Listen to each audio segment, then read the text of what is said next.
invitados aquí en el museo. Bueno, según lo que estoy hablando con Elena y con las chicas, les voy a contar un poco la historia del museo en relación sobre todo con la antropología, ¿no?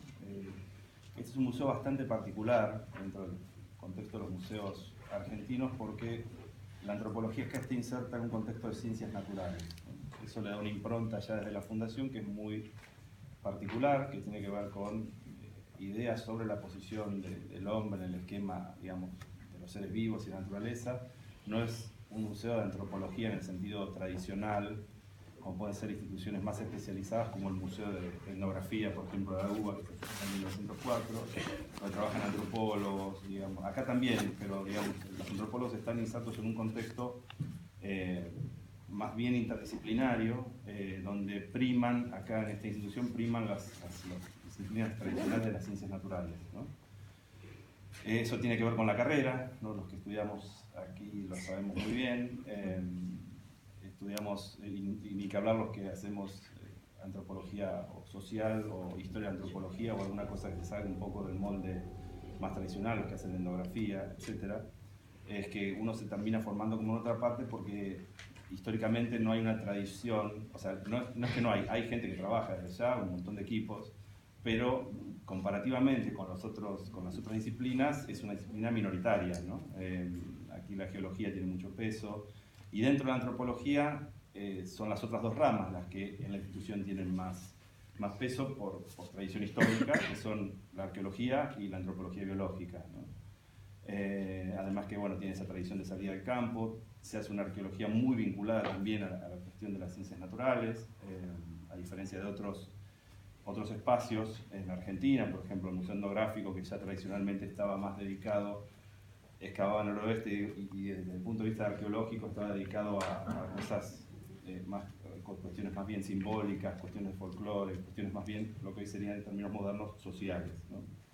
Entonces, como les decía, el museo se funda en 1884, es que se crea, en base a unas colecciones que en ese momento, en la década del 70, 1870, había armado Moreno. Moreno en ese momento no tenía formación universitaria, iba a ser una familia muy acaudalada, una familia dedicada a las finanzas, ¿no? A la banca, a la compra y venta de tierras, negocios inmobiliarios. Y en sus ratos libres, que dejaban sus actividades, digamos, empresariales, como joven, se dedicaba a la antropología, que en ese momento, en 1870, era una disciplina de moda, ¿no? Era una disciplina que estaba en boga, sobre todo la escuela francesa de Paul Broca, era como todos los jóvenes, muchos jóvenes de esa época, muchos los conocen, o sea, Moreno, Ceballos, Ameguino, esos nombres de Ramón Lista, Fontana, se dedican a esta disciplina como incipiente que estaba de moda a escala global, ¿no? Entonces Moreno se dedica a hacer expediciones a Patagonia, básicamente, por lo que es muy conocido el día de hoy, recolectando restos indígenas, mayormente, bueno, restos de la cultura material, pero sobre todo colecciones de restos humanos, digamos, de cráneos y esqueletos. Con eso agarra una colección y abre un museo privado en la ciudad de Buenos Aires, ¿no? El padre le regala un museo cuando cumple no me acuerdo cuántos años, pero le regala la quinta familiar, le arma un museo para él y ahí comienzan sus primeras exhibiciones. Y en 1877 dona esas colecciones al Estado provincial para crear una institución en Buenos Aires que funcionaba en lo que era el viejo Teatro Colón, en el piso de arriba, en los pisos superiores, para fundar digamos, una institución de carácter público, donde él mostraba esas colecciones. Aquí hay un rasgo que diferencia a Moreno de todos los congéneres, digamos, sobre todo si uno lo piensa con Ameguino o con Ceballos, que es además de ser una familia muy acaudalada, su gran potencial de relaciones políticas, ¿no? Una persona y su habilidad política, ¿no? Básicamente. Entonces, él a partir de eso sigue haciendo expediciones, en este caso ahora sí sufragadas por el Estado Nacional, en un contexto complejo, en un contexto que ya, digamos, lo que se conoce como campaña del desierto, estaba en pleno, ya se estaban dando los pasos finales, después de la cuestión que había decidido Alsina, digamos, es una historia muy larga, pero es decir, Moreno circula armando sus colecciones en un contexto de alta conflictividad entre el mundo indígena y el gobierno nacional. el gobierno central. Pero bueno, Moreno puede circular, esto es interesante, porque tiene estos contactos que tiene en el poder y sobre todo con el poder indígena. En este caso, su vínculo con el mundo indígena es Inacayal, ¿no? Su primer vínculo en 1874 es Inacayal, que lo va a visitar a su casa. Él vive en Buenos Aires, en ese momento era muy joven, se lo presenta a Sarmiento, también vivía cerca de la casa de Moreno en Buenos Aires. Inacayal, como capitanejo, es decir, que pertenecía al país se conoce como el país de las manzanas, y era, digamos, junto con Foyel, uno de los capitanejos que pertenecían al reino de Sayhueque, sería, ¿no? Respondían a Sayhueque, le habilita, ¿no? toda los salvoconductos para que él pudiera circular por Patagonia armando estas colecciones, ¿no?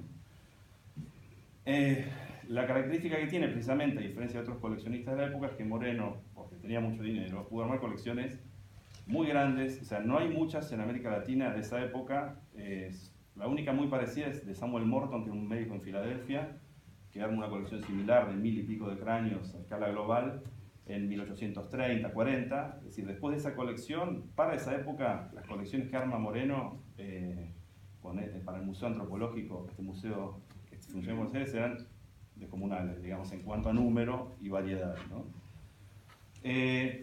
Una vez que arma eso, después vende el proyecto. Moreno lo que hace es vender el proyecto a la provincia. Justo Dardo Rocha era gobernador y se crea en 1882 la Ciudad de La Plata, y ahí es cuando él empieza a negociar para venderle el museo, para la creación de un museo provincial y vendérselo, digamos, al Estado, y que se funde en esta Ciudad de La Plata, que va a ser una ciudad, desde su fundación, una ciudad de conocimiento, ¿no? Universitaria, con instituciones de carácter público ligadas a la educación, además, ¿no? Como capital provincial. Y bueno, ahí es cuando el museo se funda, en base a esas colecciones, se funda el Museo de La Plata aquí, que se imaginan que la Ciudad de La Plata en ese momento era una estancia, prácticamente no había nada. O sea, es como esos casos, como Brasilia, por ejemplo, esas ciudades que se fundan desde cero sin tradición local. Esto era una estancia de Freire-Aola, ¿no? Y así se funda este museo que están viendo. Se empieza a construir en 1884 y se termina en 1888, que es cuando se inaugura al público. Dura 4 años la construcción. Ustedes imagínense esto, no estaba nada, no había el zoológico, los eucaliptus eran bajitos todavía, digamos, todo lo que ustedes están viendo. Entonces era como una especie de templo griego en la pampa lisa, como se decía en la época, ¿no? Y allí lo que hace Moreno, lo que hace con los arquitectos, es diseñar esto. Ustedes lo van a ver después y tiene que ver con esto que yo les decía en un principio. Diseña esta suerte de espiral evolutiva, este anillo evolutivo, y ahí se pone al hombre. Van a ver que las salas referidas a antropología, arqueología, están arriba, ¿no? Porque ese circuito lo van a hacer ustedes después, pero él piensa en esto, como una sala, la primera que está acá, que está atrás, enfrente al auditorio, arranca la de geología, la historia de la Tierra. Entonces, la idea era que el visitante, ingresando por allí, va avanzando en la espiral evolutiva hasta subir en los pisos de arriba, que estaba en la sección de etnografía, arqueología y arte, ¿no? Aquí hay una sección de artes clásicas, que ya no está más, en 1920. Todas esas colecciones pasan al Museo Provincial, y algunas a lo que después fue la Facultad de Bellas Artes, las colecciones sobre todo de calcos. Pero eso es interesante también, que era un museo de carácter general, el que funda Moreno. O sea, si bien las ciencias naturales sean preponderantes, pero ahí teníamos a las disciplinas que conocemos hoy como antropología, arqueología, etnografía y arte, ¿no? Entendido como, en este esquema civilizatorio, como la cumbre, ¿no? De la curva. Si ustedes piensan en esta espiral, tiene una lógica de que la sección de arte estaba expuesta aquí en la rotonda, aquí arriba, ya lo van a ver. Aún hoy, ahora, creo que se mantiene esa idea, por eso están además todos esos murales que van a ver, y hay otras colecciones de arte y arte jesuítico que las pusieron ahí, pero creo que esa idea todavía perdura, ¿no? Tal vez inconscientemente, digamos, ¿no? Y al lado van a ver que está la sala de etnografía y la antropología biológica, que las van a ver, que ahí van a entender bien este esquema si hacen el recorrido completo. El tema, bueno, como les contaba en un principio, ese es el contexto histórico de creación del museo. Uno sigue las colecciones, como les contaba, está avanzada del Estado Nacional, digamos, la infraestructura y dinero para hacer estas cosas provenía del Estado, y tiene que ver con este momento de avance del Estado sobre las tierras, tanto en Chaco como en Patagonia, pero este museo está muy ligado a las colecciones. Hay colecciones de Chaco también, pero tiene que ver con eso. Ese es un momento, desde el punto de vista histórico, la coyuntura en que el museo funciona, sobre todo de Buenos Aires y después de La Plata, las colecciones se arman porque ese es el momento histórico, ¿no? en el que es el contexto en donde se forman. Y por otro lado, en cuanto, como les decía, a nivel internacional, tiene que ver con esta cuestión de la antropología francesa, estas ideas que, digamos, la historia del museo está muy relacionada con esto. ¿En qué sentido? En que los discursos, lo que se conoce de Moreno, las pocas, Moreno no escribió demasiado, o sea, no escribió demasiado sobre antropología, pero el discurso es este, es decir, el discurso que él da al poder del Estado para conseguir dinero y recursos para crear institución, es el de esta que se llamó la década de 1960, el paradigma, digamos, la antropología rescate, ¿no? Esta idea de que el otro se está extinguiendo, que pronto se va a extinguir y que es función primordial, en este caso de instituciones del Estado, recolectar todos los relictos, todos los registros, todos los restos, materiales, incluyendo los cuerpos, ¿no? Eso es una cosa bastante particular y sobre todo los que nos formamos en otras disciplinas,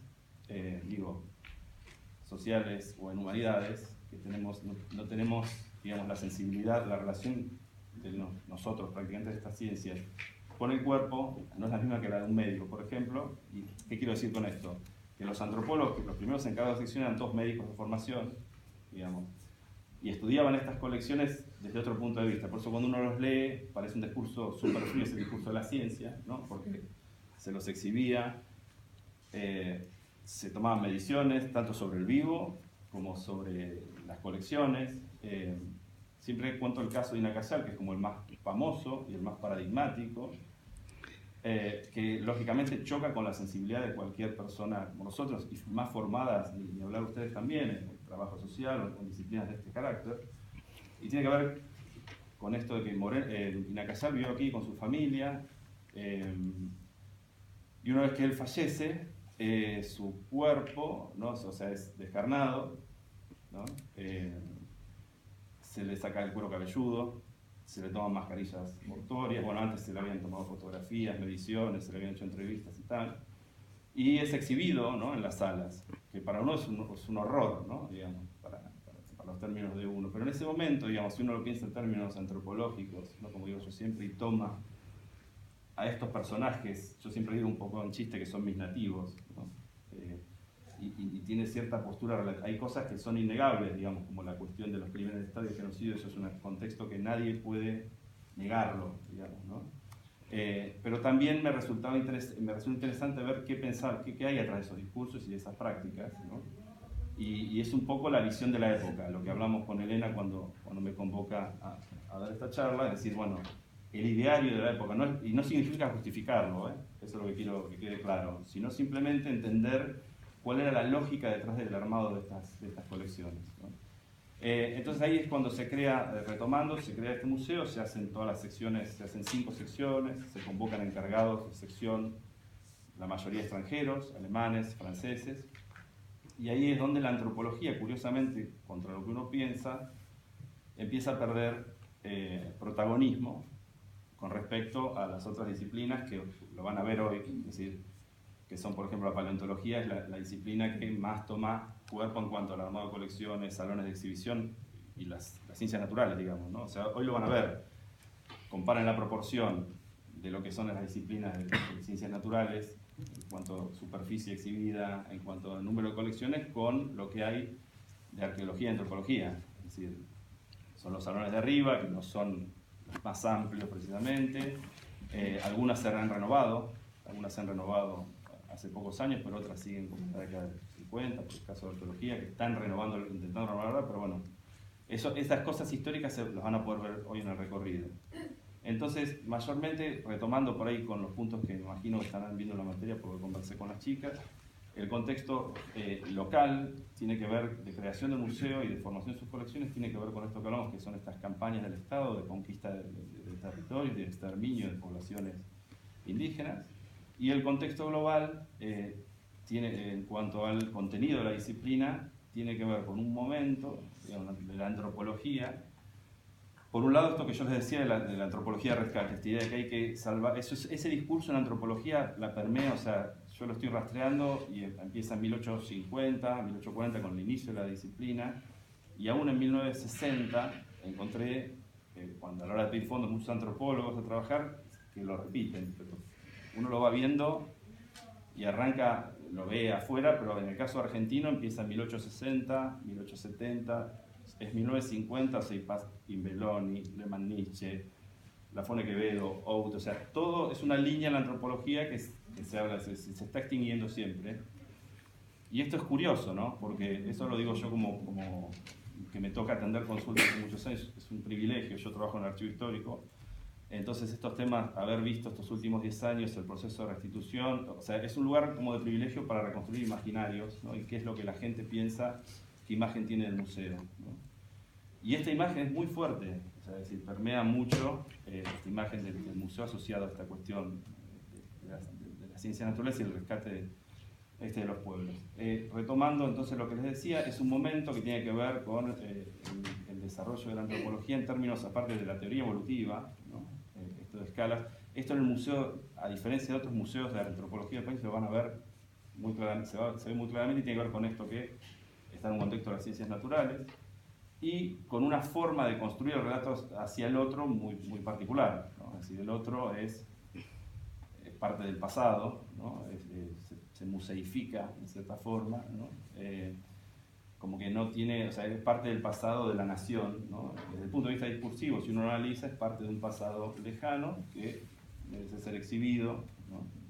Eso es desde el punto de vista del discurso. Y esa idea pervive hasta principios del siglo XX, donde también la emergencia de nuevas técnicas de campo y otras agendas hacen que, digamos, se empiece a rescatar desde la institución misma también esto, las tradiciones, la cuestión del folclore, la cuestión de las lenguas, ¿no? El Museo de la Plata tuvo una época, el último director antropólogo fue Luis María Torres, que se jubiló en 1933, ¿no? En una línea, antes de él había sido Lafone Quevedo, o sea, porque esto es otra cosa también que les quería contar.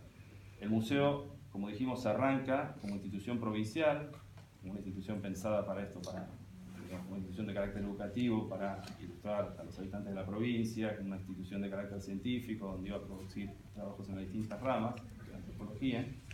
Y en 1906 pasa a la Universidad Nacional de La Plata, ¿no? Y ahí cambia la estructura, pasa de ser una institución provincial a ser una institución nacional y asociada a lo que hoy sería la facultad, digamos, se le agregan a esas funciones primordiales la enseñanza. Ahí se crean cátedras de antropología, de etnografía, de arqueología, y bueno, y es más o menos el antecedente de los que estudiamos en la facultad. La carrera se crea en 1958, estudiamos la licenciatura en antropología, pero bueno, viene de esta línea. Y esta línea, y con esto por ahí quería terminar y abrir la pregunta si tienen alguna consulta, esta línea sigue al día de hoy, yo creo que nos marca a los que hemos estudiado acá, con respecto a los colegas al lado, por ejemplo, vienen los positivistas, ¿no? la gente de La Plata, pero bueno, es una línea que sigue al día de hoy. Esta cuestión de la antropología y las ciencias naturales es muy fuerte, y bueno, algunos nos quedamos acá, pero muchos hemos armado nuestro recorrido personal en otras instituciones por ahí más amigables con las ciencias sociales, por ejemplo, con nuestros intereses, por lo menos.